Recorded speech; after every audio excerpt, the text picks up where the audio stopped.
Hi everybody, welcome to our final presentation in our research lunchtime snapshot series. It's been great to have a number of you rejoin us. A number of you, I can see some familiar names who have been to all five, so that's great. We're glad that you have found them valuable and enjoyable, and thanks to everybody who has provided feedback throughout the week to Seeker on this. Just before we get underway today, I'd just like to make an acknowledgement of country. So in the spirit of reconciliation, the Career Industry Council of Australia would like to acknowledge the traditional custodians of country throughout Australia and their connection to land, sea and community. Today I'm hosting this particular presentation on the lands of the Whadjuk people of the Noongar Nation. I'd like to pay my respects to their elders past and present and extend that respect to all Aboriginal and Torres Strait Islander peoples participating in the session today. To take us through today's session, I'd like to introduce Seeker's Research Advisor, Dr. Elizabeth Knight, who will kick the session off and facilitate for us. Thanks very much, Lizzie. Thanks, David. And thanks to everyone for being here. We've had a great week of National Careers Week, hearing from research snapshots every lunchtime, and we're finishing the week strongly with this really exciting piece of research, which is going to be presented by two great presenters. And remember, keep your questions for the end, and you can pop them into the Q&A function, and we'll keep the discussion going after the presenters are finished. So over to you both. Thanks so much, Elizabeth. So my name's Kylie Austin. I am the Associate Director of Student Equity and Success at the University of Wollongong, and also the President of the Equity Practitioners in Higher Education Australasia organisation, having recently completed a PhD in student equity. I'll hand over to Michael to introduce himself. How's it going, everyone? My name is Michael Cooper. I am a Student Career Development Learning Specialist here at University of Wollongong. I work in the careers team, and my general role is to provide career development learning to the general student cohort, but I specialise in the area of providing career development learning to students with disabilities, and I sort of handle those programs here at the University of Wollongong. Back over to you. So we're joining you all here today from the University of Wollongong. We'd just like to also offer our acknowledgement to country. The University of Wollongong is based at the bottom of this beautiful mountain called Gira, which is a teaching and learning site for Aboriginal people. And we're very, very fortunate at the University of Wollongong to be located on such a sacred and important part of the local culture and history. We'd just like to acknowledge, the custodianship of country of this place and space that has kept alive all living things, and also acknowledge the devastating impact of colonisation on our campus's footprint, and commit ourselves to truth-telling, healing and education. So today we're going to be talking to you about a project that actually sits as part of a broader project that was run across 4 universities. The broader project was the development of a career development learning hub, which was funded through the National Careers Institute and was led by Professor Sarah O'Shea. The project investigated the career development experiences of students with disability. And it also, as a result of the project, a hub has been developed, which sits on the Australian Disability Clearinghouse and Training's website, that has a whole heap of practical resources, as well as the research as the output from the broader project on there as well. So we can share those links after today. However, we're going to talk today to a very, very small part of the project that was delivered by the University of Wollongong, which really focused on the role of career practitioners in shaping career development learning experiences for students with disability. And so Michael and I are going to kind of tic-tac today in kind of talking a little bit about the project that was delivered at UIW. And whilst this was research informed and had evaluation and research outputs, it was very much a practitioner-led project, which Michael will talk to with students as partners, as we wanted to make sure that this piece of research had a really tangible output for the sector that career practitioners could engage with beyond the life of the project as well. So Michael will talk a little bit about that a bit further along in the project. But just to get us started, I guess, why this project? So both Michael and I have had, a long history in terms of looking at experiences of students with from various equity backgrounds in terms of their access into university, their participation once they're here, and their subsequent employment outcomes. One of the things that really kind of drove this project across 4 universities was some of the data specifically for young people living with disability, in that they're more likely to be in unstable employment, including periods of disengagement and employment more so. And that the full-time employment rates for undergraduates, so those who had completed university, were actually much lower for those with disability. So for students with disability, their employment rates are about 58.7%, where students generally are employed at a rate of about 70%. And I think that the thing that probably struck us most was that there was a higher proportion of graduates with disability were in a job that didn't actually fully utilise their education and skills. When we kind of had a look as to, some of the rationale around this, we've done a lot of work around the concept of career development learning at the University of Wollongong, led by some other collaborators on this project. And, CDL is really, a really important part of improving the career development and life and career outcomes of all students, but even more so for students with disability. However, when we looked at, career development learning has been called out by places like the Human Rights Commission and, in the UN Sustainability Goals as really being a human right and having access to equitable career education. When we looked to the literature and examples of good practice, there was very, very much a gap in understanding how career and accessibility practitioners were provided with formal professional development to design CDL in ways that met the needs and increase access to CDL for students with disability. So that was the kind of, so we really kind of wanted to understand the role of career practitioners and accessibility practitioners in improving outcomes for students with disability. And also, what kind of supports could we put in place for career practitioners that would then have secondary outcomes to students as well. So this project was designed with a couple of principles in mind, and these principles were taken from the broader research project that was conducted across the 4 universities, and some initial benchmarking and interviews that were taken from students with disability, parents, carers, and other community organisations. And the two principles that we took on with this project was ensuring that CDL was co-designed with people with disability to promote empowerment and agency. And also Principle 7 as well, that career practitioners were disability confident and aware of unconscious bias as well. So how do we support career practitioners in engaging confidently with students with disability and having effective career conversations? So over the course of the project, as I said, we designed some, practical modules with career practitioners in our university in order to enhance their confidence and knowledge of working with students with disability as well. So Michael's going to talk a little bit about the kind of really practical elements of the project that we put in place. Awesome. Thank you very much for that introduction and oversight of the project, Kylie.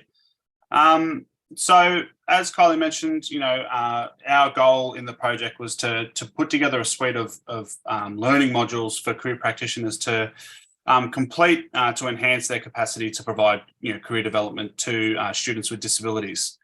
So the first step that we went through, once again, as Kylie alluded to, was employing some student leaders to help us with the development of these modules. You can see them here on the screen. So the three that were involved were Amy Callandine, Penelope Thompson and Taylor Blair, who are three fantastic students, all in very different stages of their career journey, and have a range of various disabilities and health conditions. And I just can't speak highly enough of these three people enough on the screen. What they contributed to this project was fantastic.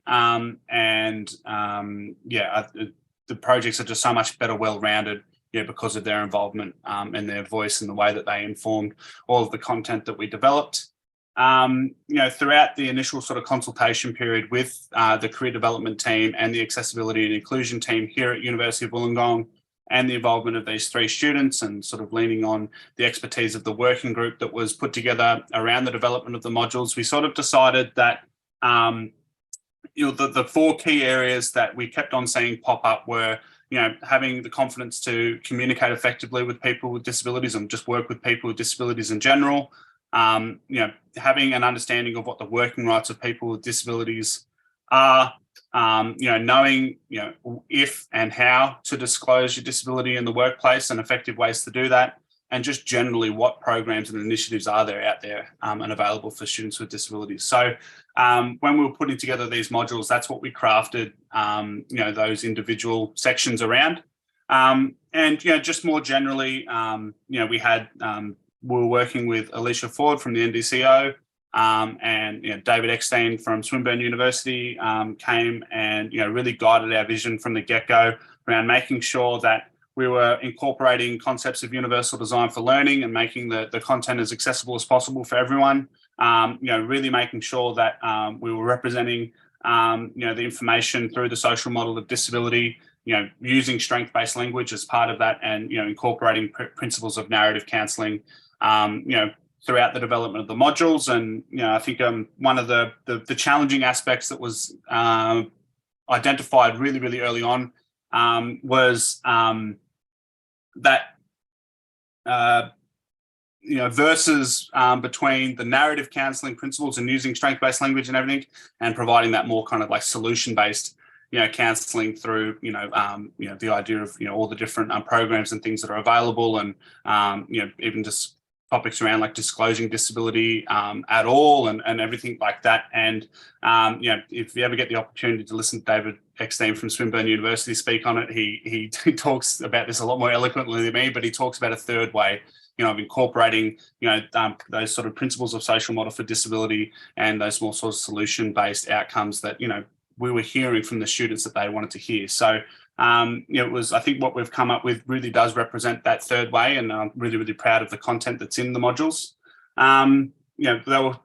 Those initial four modules were produced in a sort of beta version of the modules over a 4 or 5 month period, and then in August last year they were presented to the UAW Accessibility and Inclusion team and the UAW Careers Development Learning team for them to complete. And then from there, they went on and actually had consultations with UAW students with disabilities who had volunteered to be part of the project, which I'm sure Kylie will be talking about the research findings of in a few slides' time. But generally, the modules got really great feedback in regards to the content, within the modules, and there wasn't anything that we really needed to update. From that feedback, they were really happy with the skills that it gave them and the information that it provided them. What there were some things that needed to be adjusted were just the general sort of UI and UX design principles of the modules. I'm not sure if anyone here has ever gone through the process of developing some online modules. While I come from a career and education background, I certainly don't come from like an online education design background. So from here, I looped in the education design team here at University of Wollongong, who assisted me greatly with just refining some of the modules. We use a platform called Open Learning, and if you ever, once again, if any point in the future you're looking at doing something like this, I can't speak of that platform highly enough. It was really easy to use, and if the UX team or the design team here at URW had any issues or anything, there's a search function there. Got on their website, and just being able to ask a question around, hey, how do I do this? They were so informative and very, very responsive. So we formally launched the modules in 2023 this year, in February this year. And then we actually sort of got them officially published on Open Learning, so anyone can access them now. They're completely free. So far we've had 60 people enroll in the course, and it's taking about 5 to 7 hours to complete. And we've been able to link on that a digital badge for you to share on your social medias and as proof of completing the course, for any kind of maybe PD that you might have to complete throughout to keep any kind of accreditations, but also just generally to show that you've engaged with the course. That's what the home screen looks like there, and there's links to the modules throughout these slides, and I'm sure there'll be links to the modules provided throughout through some way through this Seeker module. So just please keep your eye out for it, and reach out, ask any questions if you have regarding the content. I'd love to hear feedback. That's the modules in a nutshell. Thanks, Michael. So the research project took place, I guess, around the development of these modules. So we had 17 career practitioners and 22 students participate in the project. And what we did was we conducted some survey tools and some focus groups and interviews with these practitioners and students prior to completing the modules, after the modules were completed. And then we also asked the students who engaged with those practitioners what their experience of their career education conversation was with those career practitioners after having completed those modules as well.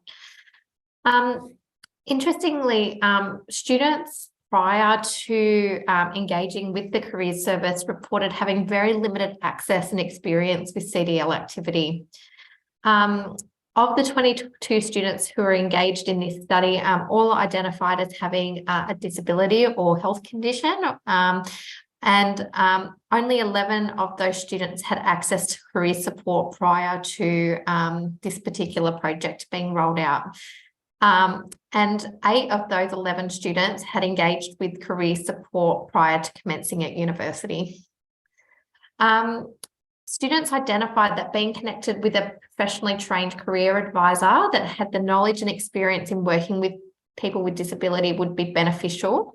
And they really hoped, before we kind of went and developed this project, was that the CDL activity could really focus on developing career practitioners' understanding of how to disclose, to provide students with advice on how to disclose their disability to potential employers, navigating the workforce and work expectations as a student with disability, understanding their rights in a workplace context, and exploring the future career and study paths. And so Michael and our Students as Partners team, took this feedback and embedded it in terms of the module design as well before we actually completed them. What then happened is we also asked practitioners what their understanding was, career practitioners what their understanding was about providing CDL specifically to students with disability. And only 33% of our career practitioners felt somewhat confident in providing tailored career advice. Their career practitioners identified a whole range of existing resources that they would use, and they primarily pointed to the Australian Network on Disability, the University Specialist Employment Partnership, and Disability Employment Services as resources that they would often rely on when they were providing career advice to students with disability. And they identified the concept of, supporting students to make that disclosure to employers as a key theme that they wanted to address as part of this project as well. Practitioners often spoke of, having a career consultation and not knowing whether or not someone had a disability, and how they could then subsequently support that student to confidently, disclose their disability to a prospective employer. When we look to the research around, what some existing practices that were in place that practitioners were going to seek support in their professional development in this space, what they often cited was things like communities of practice, and relying on their existing networks to provide them with the knowledge and skills to be able to provide this.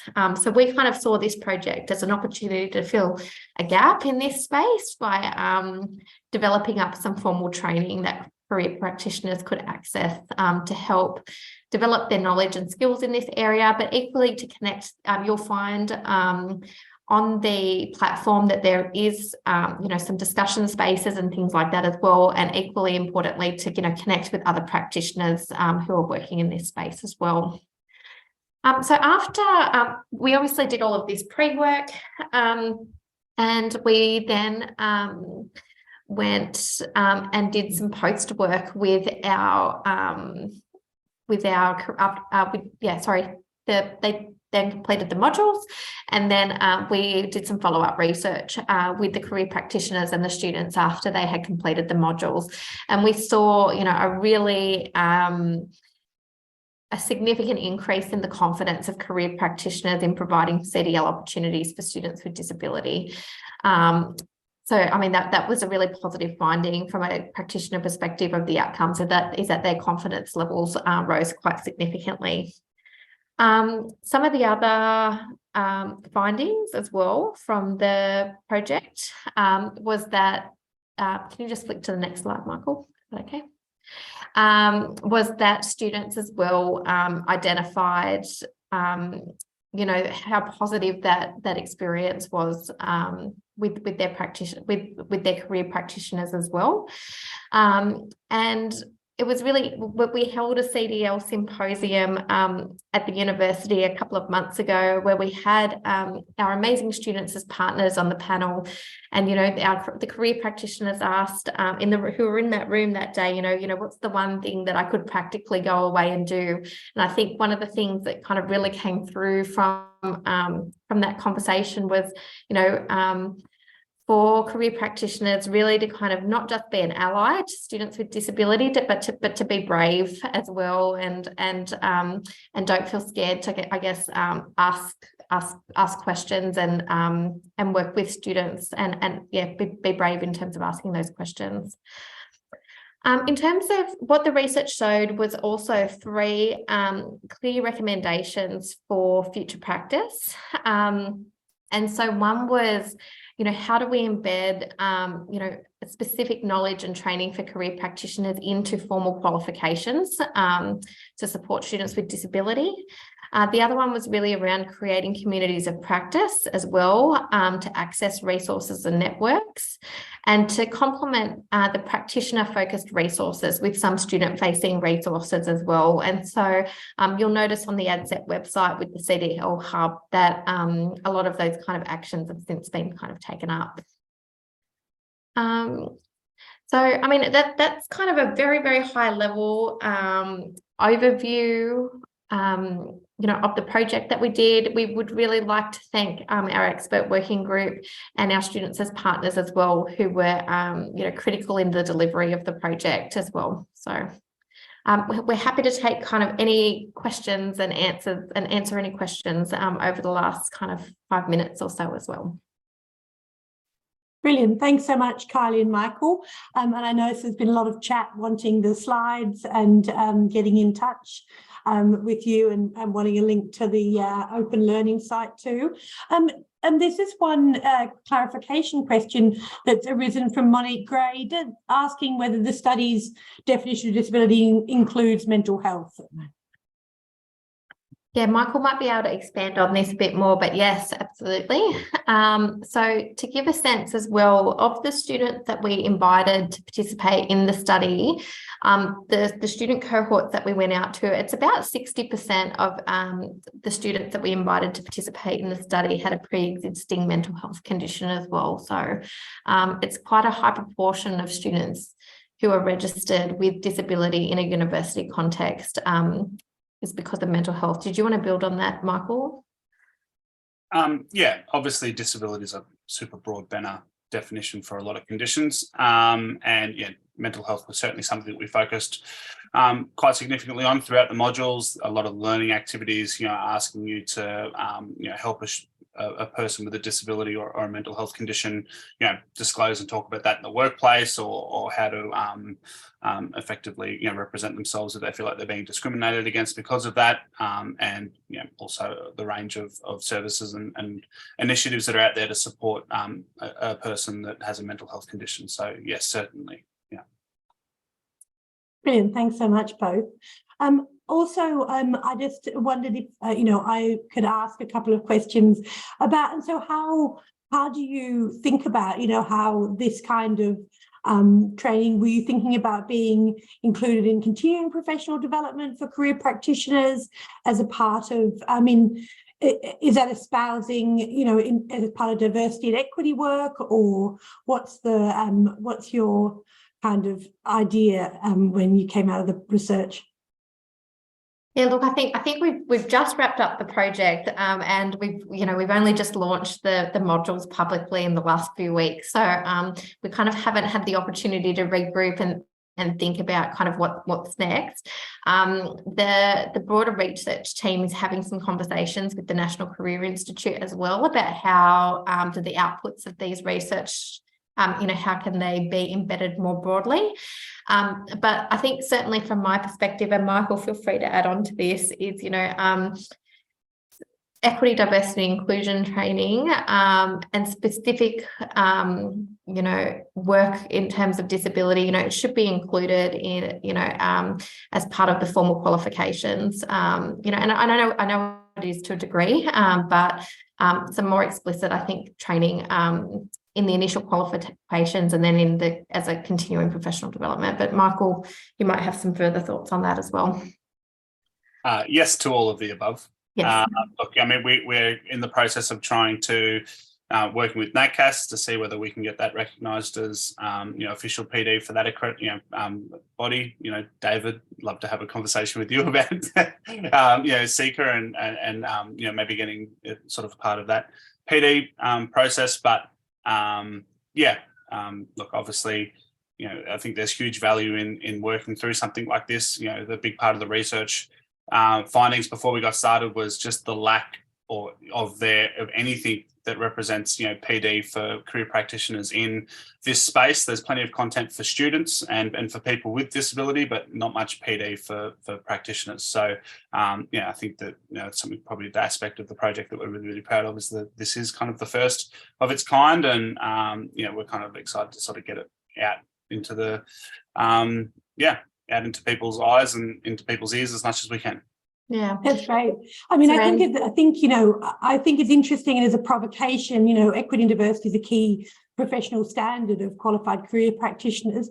And do you think, and did you find in your research this for qualified career practitioners, that working with students with disability was that different from working with other students? Because I think that there are quite a lot of ideas about moving away from the social model. And I see you very interestingly mentioned the universal design for learning, which would take a holistic approach. I wondered if you could comment on that.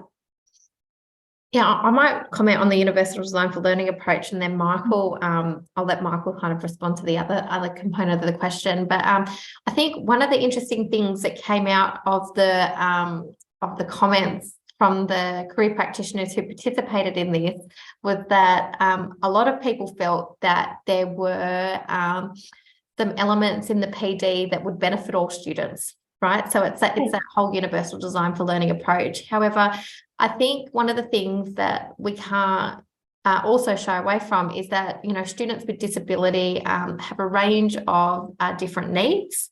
And that for some groups of students, that I think there is some specific tailored advice and training for those groups of students so that they can effectively navigate kind of graduate employment and the workplace. But Michael, you might want to add as well onto that.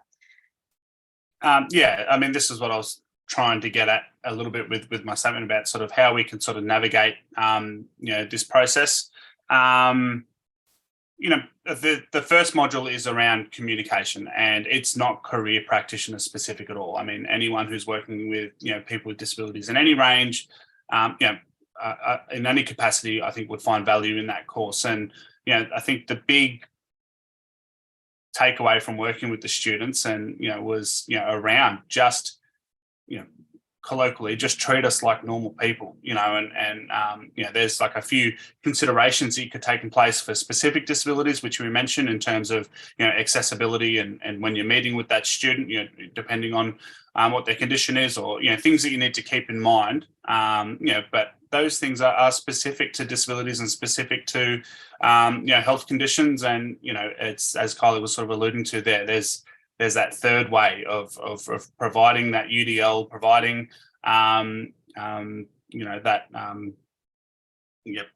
just accessible form of learning that's available for everyone, but then also providing that specific information which the students were telling us they wanted. So, it was just finding the balance between those two things. Brilliant. Well, thanks so much for an insightful presentation. Good luck with your next stages. And we look forward to seeing how the output of the project progress. Well done, everyone. And goodbye for National Careers Week.